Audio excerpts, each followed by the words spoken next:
So we're reading from Srimad Bhagavatam, 6th Canto, Chapter 2, text number 42 and 43. On the board is...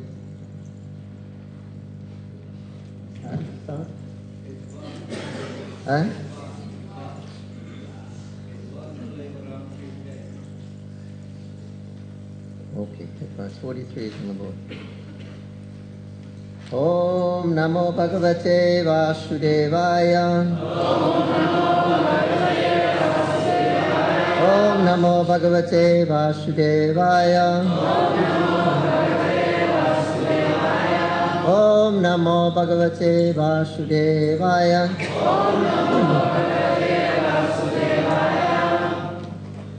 Hitva Kalevaram Kirte Gangayam Darshanad Anu Sadhya Surupam Jagre Bhagavat Parshva Vartinam Hitva Kalevaram Tirte Gangayam Darshanad Anu Sadhya Surupam Jagrehi Bhagavat Parshva Vartinam Hitva Kalevaram Tirte Gangayam Darshanadanu Sadhya Surupam Jagre Bhagavat Parshva Vartinam Hitva Kalevaram Tirte Gangayam Darshanadanu Sadhya Surupam Jagrehe Bhagavat Parshva Vartinam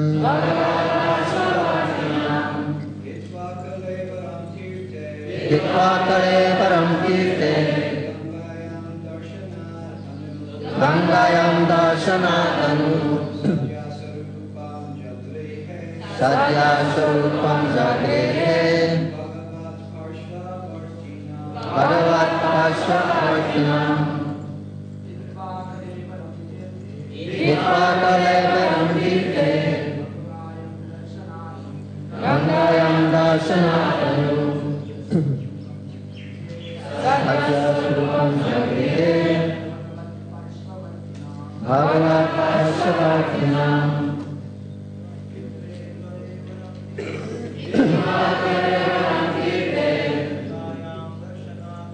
Gangayam Darshanadanu Sadhya Surupam Jagrehe Bhagavat Parshva Vartinam. Himataji's. Hitva Kalevaram Tirte Gangayam Darshanadanu Sadhya Surupam Jagrehe Bhagavat Parshva Vartinam Hitva Kalevaram Tirte Gangayam Darshanadanu Sadhya Surupam Jagrehe Bhagavat Parshva Vartinam Hitva Kalevaram Tirte Gangayam Darshanadanu Sadhya Surupam Jagrehe Bhagavat Parshva Vartinam. Hitva, giving up. Kalevaram, the material body. Kirte, in the holy place. Gangayam, on the banks of the Ganges. Darshanat, Anu, after seeing. Sadhya, immediately. Swarupam, his original spiritual form. His original spiritual form. Jagre. Jagre. He assumed. He assumed. Bhagavat Pashva Vartinam, Bhagavad Pashva, which is fit for an associate of the Lord. which is fit for an associate of the Lord. Translation and purple page, Divine Grace of Charan Aravinda Bhakti Vedanta Swami Srila Prabhupada Ki Jai. Upon seeing the Vishnu Dutas, maybe I should do 42 first. Yaya Pratadishcha Tajmin Adrakshit Purusham Pura Upalabhya Yopalayabdan Prag Bhavanti Sirashi Dvijaha. Translation. When his intelligence and mind were fixed upon the form of the Lord, the Brahmana Ajamil could once again saw before him the four celestial persons. He could understand they were those he had seen previously, and thus he offered them his obeisances by bowing down before them. Purport. The Vishnu Dutas had thus rescued Ajamil. The Vishnu Dutas who had rescued Ajamil came before him again when his mind was firmly fixed on the form of the Lord. The Vishnu Dutas had gone away for some time to give Ajamil a chance to become firmly fixed in meditation upon the Lord. Now that his devotion had matured, they returned to take him. Understanding that the same Vishnu Dutas had returned, Ajamil offered them his obeisances by bowing down before them.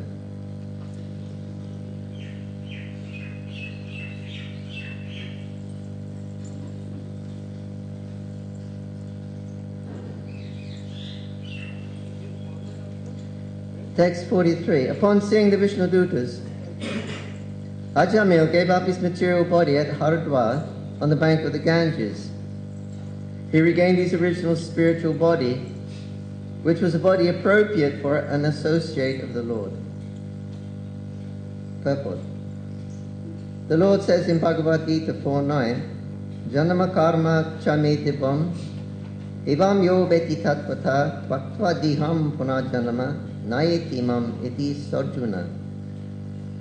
One who knows the transcendental nature of my appearance and activities does not, upon leaving the body, take his birth again in the material world, but attains my eternal abode, O Arjuna.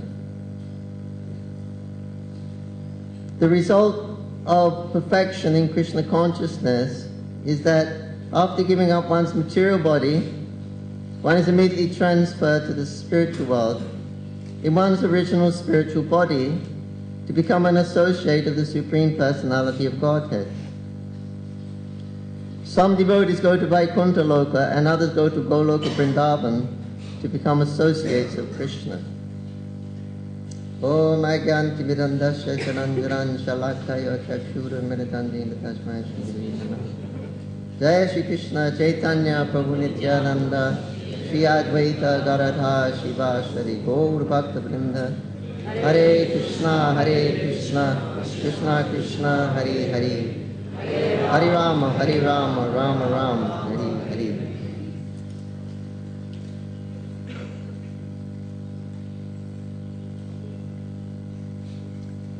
So when his mind and intelligence were fixed upon the form of the Lord,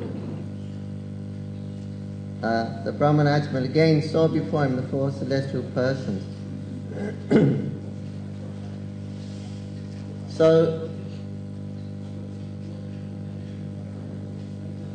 previously, Ajamil had seen these four Vishnu Dutas who had come to see him, but at that time he didn't have faith in Krishna. He was chanting the name of Narayan, but he was thinking of his son. He had faith in his son, but not actually in Narayan at that time.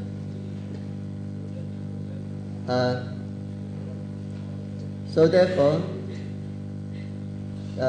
and because he had become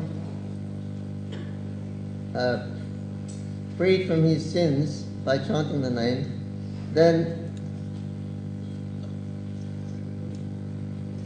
he had more time to live. So the Vishnu Dutas didn't take him away at that time. So now they've come back again. Now he's fixed his mind on the Lord. He went to Haridwar, fixed his mind on the Lord with faith and devotion. So now the Vishnu Dutas are coming to actually take him back, because now he is ready and suitable for the Vishnu Dutas to take back. Because he's developed faith and he's actually thinking of the Supreme Personality of Godhead Narayan. So then the Vishnu Dutas come to take him.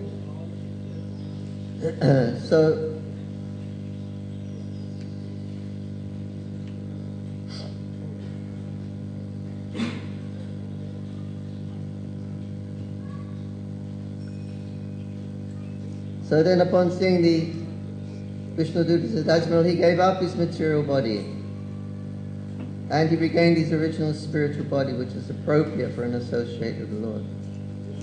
So this is as Prabhupada said, this is the perfection of Krishna consciousness, that after giving up the material body, one is immediately transferred to the spiritual world in one's original spiritual body, become an eternal associate of the Supreme Personality of Godhead. So Prabhupada said there's three kinds of transcendentalists. You've got the Jnanis, Yogis and the Bhaktas. And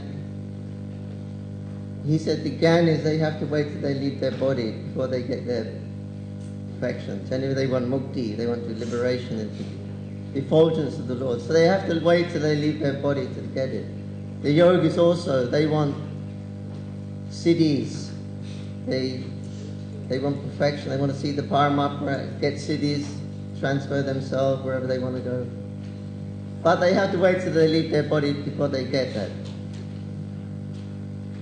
And the devotee also, he's practicing devotional service, but he has to wait till he leaves his body before he gets his spiritual body, then he can associate with the eternal associates of the Lord.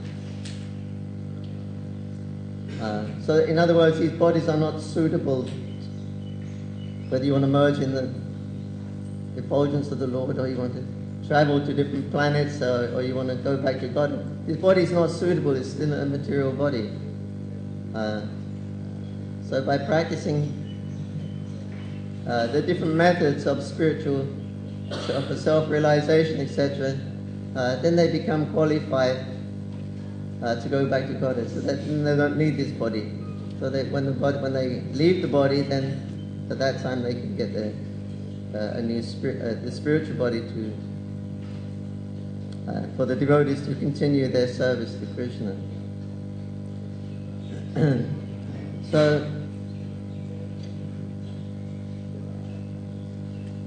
this is a glorious chapter because it's glorifying the holy name, especially in Kali Yuga. This is very relevant to the Kali Yuga living entity, because the Kali Yuga Dharma is the chanting of the holy names of Krishna, and here we see this whole chapter is just absolutely bringing out this point of Ajamil simply chanted the name of Narayan one time and he was delivered. This is the glory of the holy name. It's more or less unheard of. But here we see the whole story. That's why this is the 6th chapter. It's kept right in the middle of the Bhagavatam because it's very confidential. 12 cantos of Bhagavatam. So right in the middle, this story is there because it's so confidential that one time chanting the name of Krishna, one can become liberated. It's more or less unheard of in the Vedas. Or it's not believed. It's more or less not believed. But it can be so easy and so fast and so simple. But Chaitanya Mahaprabhu has come to propagate the chanting of the holy name. And this is such an act of mercy, because here in this incarnation of Chaitanya Mahaprabhu, he's not considering qualified or unqualified. He's given everybody an opportunity to take not only the highest goal of life here, Krishna Prema, but Braja Prema. This is also something that's not available, except when Krishna comes once in a day of Brahma, on the 28th millennium. then he decides to show his extreme mercy and give the Braja pastime. All the other incarnations of Krishna, when they come in the rest of the day of Brahma, they don't do that. They only give Krishna prema. They don't give Braja prema. So they can go back to wherever they want to go. But they don't get Braja prema. So this is the unique feature of this once in the day of Brahma's life appearance of Lord Krishna. It's the original Krishna. So he comes to give that original prema, Braja prema, which no other incarnation can give. It's exclusively Krishna's. And when he comes following him, then Chaitanya Mahaprabhu comes and follows up and shows us how to, if you're finding it difficult to achieve Krishna prema, the Chaitanya Mahaprabhu is showing you how to. Therefore he comes as Bhakta avatar. Krishna made a demand. Sarvataram prikrityamami kamsara. You surrender unto me, and I will protect you. So people find that difficult, or got to surrender to Krishna. So it's a bit difficult. So Krishna saw, people are not surrendering. Even I've come here, I brought my entourage, my abode, and everything in my. But still people are not. They're finding it difficult to completely surrender to me. So therefore I'll come as my own devotee and I'll show them how to surrender to me. So this is the appearance of Chaitanya Mahaprabhu. He's coming as a Bhakta avatar, so he's showing us how to surrender, how to come to this point of loving Krishna. So therefore Mahabhadanai is very, very magnanimous, very, very merciful. But otherwise the holy name is always potent at any time, in any yuga, in any universe. That the principle is there that if you chant the name one time, you can be delivered from all of your sins. So Srila Vishwanath Chakravarti Thakur gives in his commentary on this part of the Srimad Bhagavatam. He's saying, he's posing a question. Now, if the holy name can counteract all sins, more sins than one can even commit in one lifetime. The holy name, chanting the holy name can destroy more sins than even one can commit, and in future lifetimes and in past lifetimes also.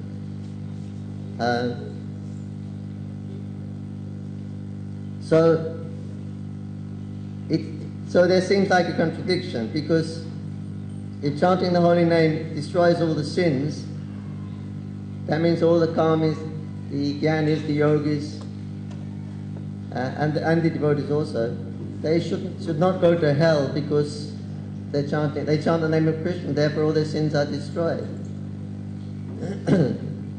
So they shouldn't go to hell, they should all go back to Godhead, but we find that the jnanis and the karmis, and they can't really go back to Godhead.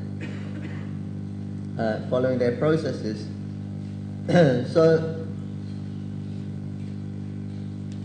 if they commit illicit activities or violence, they perform animal sacrifices in the name of Kamakanda, that means they should be relieved from all those sins and go back to Godhead. They chant. So that means. But then we find that there are different aparadas. The Kama yogis are aparadis, actually, because they use the holy name as a part of their karmakanda, to get a karmakanda result. So they're making nam aparad. So how can they go back to Godhead? How can they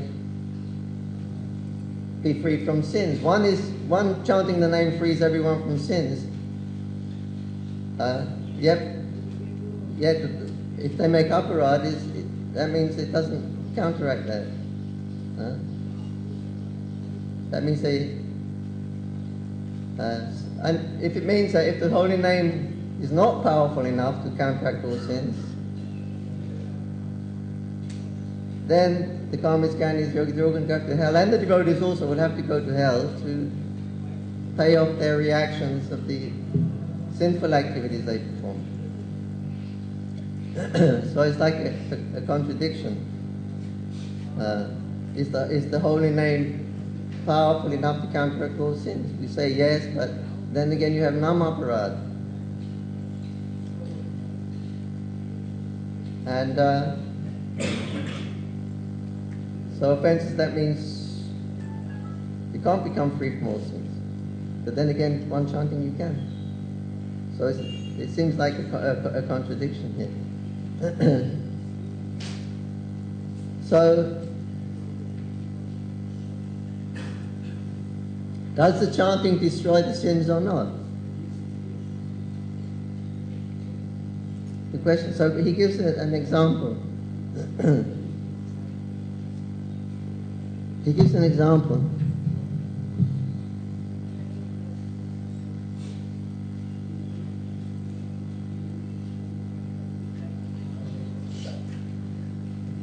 He says, though a merchant protects a person under his shelter, according to the degree of the person's surrender to him, if the person offends him, the merchant becomes displeased with him and does not give him protection to that surrendered person. But one should not think that the merchant is incapable of protecting him.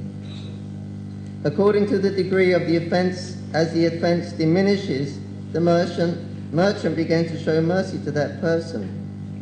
And when the offense is completely gone, the merchant shows all mercy. So the name is similar.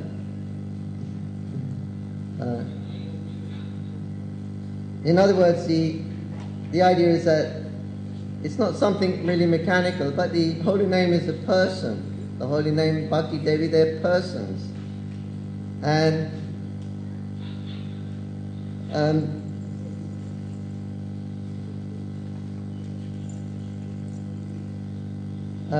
if there is, still namaprad, just like one should not maintain material attachment or maintaining material attachment after hearing all about the holy name. This is a namaprad. Sometimes we have material desires, it's coming like that, and we're maintaining it, so this is considered a namaparad. But it's not just a mechanical thing that if you do like this, you'll get this. If you do, no, Krishna is there. The holy name is a person, and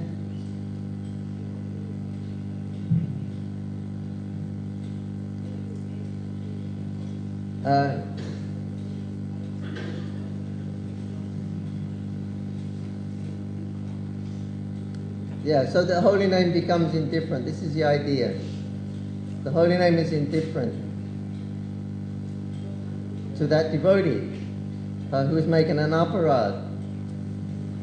One of the offenses against the holy name. So he's protected. The holy name is protecting by these offenses. He's surrounded by these. They're protective, offensive. Devotees maintain offenses. Then Krishna doesn't. It disqualifies them from approaching Krishna.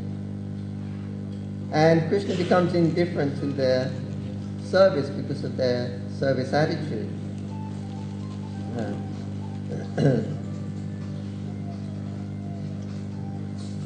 So it's not though the merchant cannot help the person, he can help him, but it's like as they surrender unto me, I reward them accordingly. So it's not the holy name can't do anything, he can do something about it, but he becomes indifferent to the devotee who's making offenses. So therefore there is like no relationship. There's a lecture by Prabhupada in Hawaii. He's given initiation, and he's saying, okay, now you're getting to get initiation into the holy name of Krishna. You have to follow these rules and regulations very carefully, the do's and do nots. Now we have no illicit sex, no intoxication, no gambling, no meat eating. He said, you have to follow these. He said, it's not very difficult to do. But if you do not follow, then I cannot help you. It doesn't mean that then Prabhupada cannot help or the Guru cannot help. But because you are maintaining some offense against the holy name, then the guru also be like that. He becomes indifferent to the disciple also. It's not that he hasn't got the potency to rectify everything or to bestow upon him, but he becomes indifferent.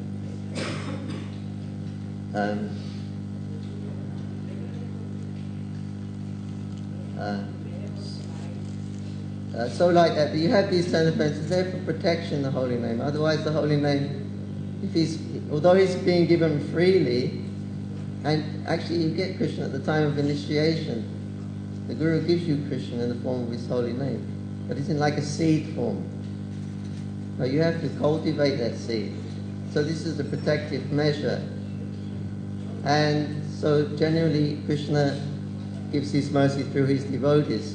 So his devotees, then they train their disciples in Krishna consciousness, and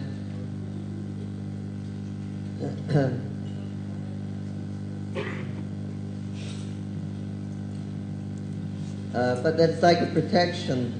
The Guru sees that the disciples are following nicely. Krishna has come to give his prem freely. The Guru also gives him his prem freely. He gives the holy name freely. But he may give to unqualified persons who may abuse the holy name. So therefore it's like a protective measure. These 10 offenses are there. That one has to become serious about overcoming these 10 offenses. Otherwise Krishna's, because Krishna says, if my devotee accepts someone, then automatically I accept. I cannot. That also person becomes. I become purchased by that person whom my devotee has recommended to me. So Krishna will be in a curious position. So the devotees and the gurus, they protect Krishna and by in the form of the holy name by, guarding us, warning us about guarding against these different offenses. So it's a protect. So the Guru has to protect Krishna. He has to give Krishna, but simultaneously he has to protect. So he cannot give to anyone and everyone unqualified, because they may abuse the holy name, and Krishna he gives himself to that person, and that person may be unqualified. So therefore Krishna gives his mercy for the Guru to give. So the Guru is very careful that he's not going to offend Krishna or abuse Krishna by giving his mercy to someone unqualified. So therefore there are some rules and regulations that you have to follow. So just like illicit sex, gambling, meat eating, it's not really spiritual activities. They're mundane activities, but they're so it's not so much giving up these the sinful activity, or it's not so much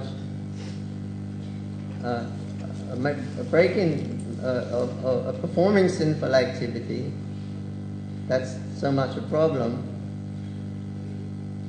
It's the fact that it's showing lack of surrender to the order of the spiritual master. The order the spiritual master has given them. If we don't follow, then we're disobeying the order of the spiritual master. That is the bad point. The illicit sex, gambling, meat eating, that's not so bad, that's just sin. But because it's an order coming from the Guru, then we're disobeying the order of the Guru. We're failing to execute the order of the Guru. And so therefore the holy name is protected by these different offenses, 10 offenses to be avoided, etc., and sinful activities. So Prabhupada said in that lecture, if you do not follow, I cannot help you. Which means I can help you. If you don't follow, I cannot help you means I can help you if you follow. So the same thing that Vishnu was saying about the merchant. It's not that he's incapable of giving shelter, but and he will give it when the person comes back to his qualified again. So that's the whole idea. Krishna is a person. And he wants to reveal himself. That's all he wants to do. It is I dwelling in the heart of all living. It I destroy with the shining lamp of knowledge the darkness born of ignorance within the heart. This Krishna is doing all that. He's there. He wants us to come back to him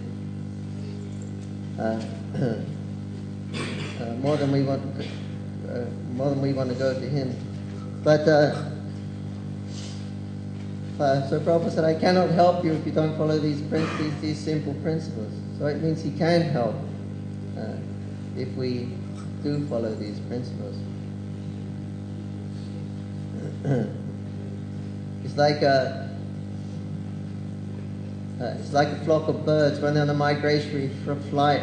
Like in wintertime, they may go from Europe, they fly to South Africa to its warmer country. So they're on a migratory flight. Sometimes you see them, the birds are flying. But if one falls down, he cannot keep up, and he lags behind. The whole flock, they don't turn around to pick him up again. The whole flock continues to its destination. So similarly like that, the Krishna and the Guru, they're giving us all instructions, but if we're not able to maintain them, then they're gonna go on anyway. And those who can maintain, they're taking them back to Godhead anyway. They're all going. So it's an individual thing. Each person has to make sure that he is fit in Krishna consciousness. He is strong in Krishna consciousness. That he doesn't lag behind, because Krishna's not going to wait for you. Guru's not going to wait for you. They're taking everyone back to Godhead. You should be with the flock. And if we commit offenses, then we're going to start lagging behind, and we'll drop behind. We'll never get to the sunshine.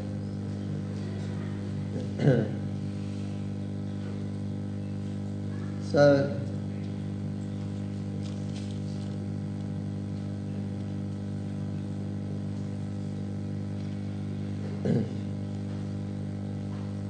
yeah, so this is how the holy name is so glorified. By once chanting, one can get free from all more offenses we can even commit.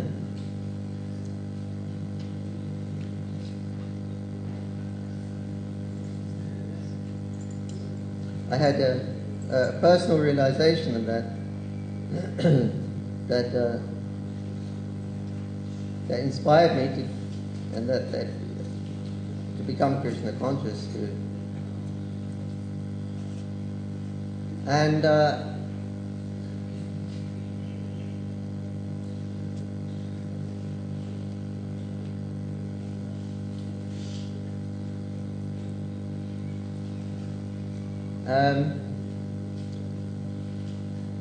where shall I begin?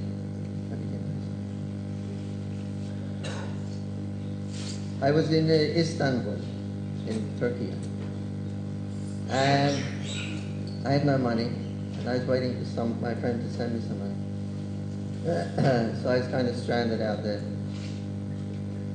And I'd just been to India, and I was on my way back, so I was kind of reflecting on my travels and things like that, meditating on, and how God becomes much more prominent in the Eastern countries. Prabhupada said the further away you get from India, the more the Vedic culture is not followed. It's a fact. The closer you get to India, you see, they're pious, like England is not a very pious country. But when you get down to Italy and Spain, they're much more pious. They go to church more often every day, I think. And then you come further east, and the Muslims are doing their namas 5 times a day, and then you come to India, and you got so much Vedic wisdom here. And but in my experience, and I was traveling, whatever country you're in, they're saying, you know, my God is the only way. You go through the Christian countries, you go through the Muslim countries, Allah is the only way, and then you come to India, and then, of course we've got many gods here, but Krishna, Shiva, Durga, Our God is the only way. So I was thinking, how can there be many gods? There can't be many gods. There's only one. So I became a little bit inquisitive. And so I prayed to God and asked him. And I was kind of serious. I wasn't really so serious. I honestly go to church a bit, but I wasn't really so serious. But I was...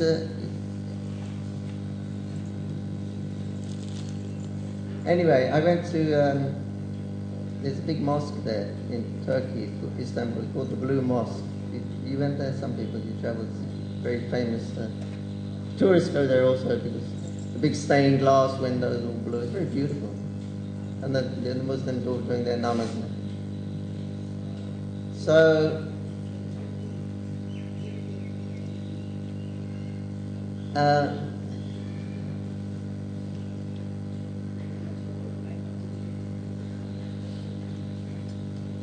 I was staying with this, he was a Jewish Russian man. I was living in his car. He was going to Israel or Jerusalem. He had some land there. He was going to start an ashram, and he asked me to go with him. And I was staying in his car. He said, "You can sleep in my car with me," because I didn't have any money. But then he was showing me his Bible, and he was saying, Krishna is not God. The God is named Yahweh. He is God. Yahweh. He is the God. And I was kind of indifferent. I didn't know much about Krishna. And I didn't know. But he was, no, Krishna is not God, but Yahweh is God. And he showed me his Bible. I was reading his Bible, and I read one verse. And it said that love not the world, nor the things of the world. For the lust of the flesh and the pride of life, they are not of the Father, they are of the world. And the world will pass away, and the love thereof also. So it was kind of strange. I thought, we was into love and peace at those times. And there he's saying you shouldn't love not the world, nor the things of the world. And that was our thing at that time, in the early 70s, 60s. We were into love and peace and all that. And I thought it's surprising, in the Bible also it says, do not love not the world, and I thought it was teaching. So I was, hearing all these things, and the guy I was living with saying, Krishna's not God, Allah is God, and Yahweh is God, and the Muslims saying Allah is God. So I thought I'd pray to God, and so I went to the Blue Mosque, and I thought, well, I'd better imitate the Muslim. So I was down on my knees, and I said, how they pray. Because they didn't have any pews there in the church. They have a pew, you can kneel down there. Anyway, I was looking around, see how they do it, and I was seeing how they do it, so I was like imitating. I guess Krishna was getting a good laugh at it. And I had a little fez on as well, And so I thought, well, how do I address God? I've never really made a sincere prayer to God. How do I address him? What's his name? I thought, well, I guess he must be the creator of everything, the almighty creator. So I said, okay, I'll call him the almighty creator. So that was my name of God, and I almighty creator. If there is a God, and there can only be one God, you please give me a sign. That was my prayer. And then immediately I started getting so many signs. It was so uncanny. I come out, and immediately so many things were happening. And my desires were immediately being fulfilled. And I'm walking down the street, and I think I really like some sweets. Of course, when you got no money, sweets are the last thing you buy. But then come guys selling some sweets. Buy some sweets. I said, I haven't got any money. Oh, no, you hold your hand. Oh, he filled my hand up with sweets. Oh, I was just thinking of that. And I just walked down there, and I was looking in a restaurant. I thought, well, I'd like a hot meal. They had all bean soup and everything. And I thought, I haven't had a hot meal in quite a few days. I really like some hot food. And someone comes up, what are you doing? Where are you from? You hungry? Yeah. Put some money in. I was just thinking that. Everything I was thinking, like instant karma, and I thought, there is someone up there, it's not just me doing everything, there is someone up there, and he likes me also. So then, and then I started to feel the presence of God in people's heart, and my own heart also. And it's like instant karma thing. Everything I was thinking, it was more or less happening instantaneously. Yeah, and then I was feeling the Lord in my own heart and others for some time. And so that was a sign. He was showing I am there. He was there. So he showed me. So he is there. Believe me.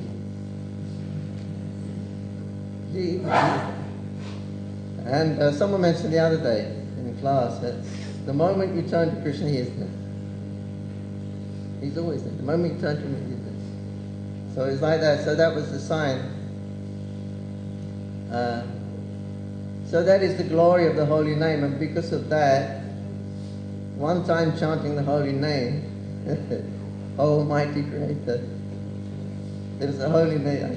One time chanting the holy name. It's a secondary name, but it was immediate. I got immediate reaction. This is the mercy of Krishna. I remember when I got back to England again, I was looking in another Bible, and it said, here are some of the names you can call upon God. And it started to mention all this, and then it said, Almighty Creator. When that thrill goes through your body and your hair standing there, and wow, that's the name I used.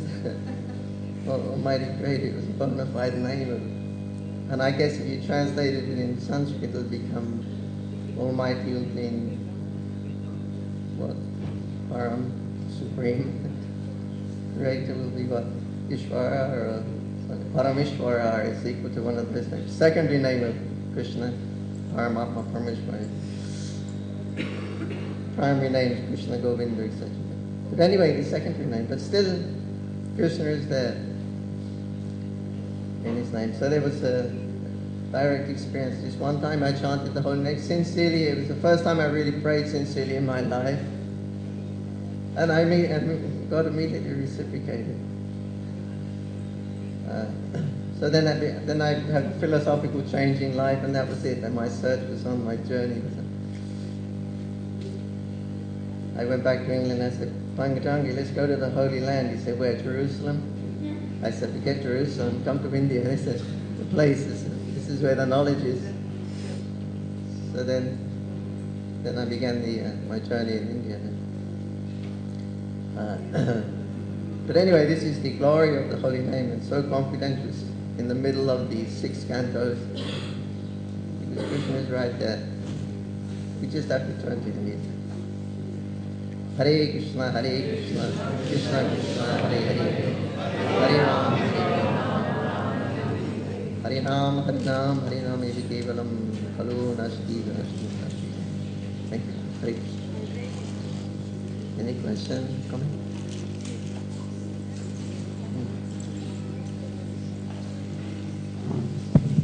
Hare Krishna. Prabhuji, can you tell us how you met Prabhupada the first time? What? How you met Prabhupada first time? How I met him first time? How I met Srila Prabhupada first time? In Dum Dum Airport. Calcutta Airport. I tell you the experience, you probably heard it before because many devotees have exactly the same experience. That we were waiting for Prabhupada, we were doing Harinam, Kirtan, and Prabhupada suddenly he was there. Where he came from I don't know, but he was like a genie. He popped up. And that was the first time I saw him. He was very aristocratic. He used to have a cane, and we all the devotees were doing Harinam, and he looked at all of his disciples. Then he looked at me, I was the new bhakta. And he looked just straight through me, like he was looking at me, the soul. He wasn't looking at what I thought I was.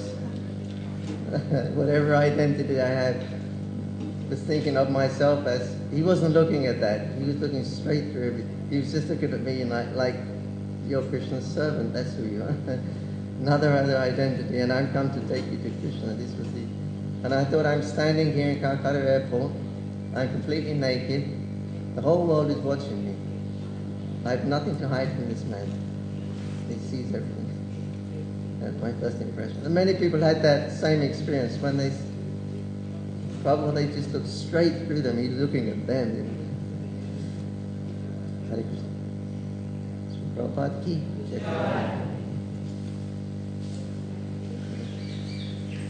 Thank you.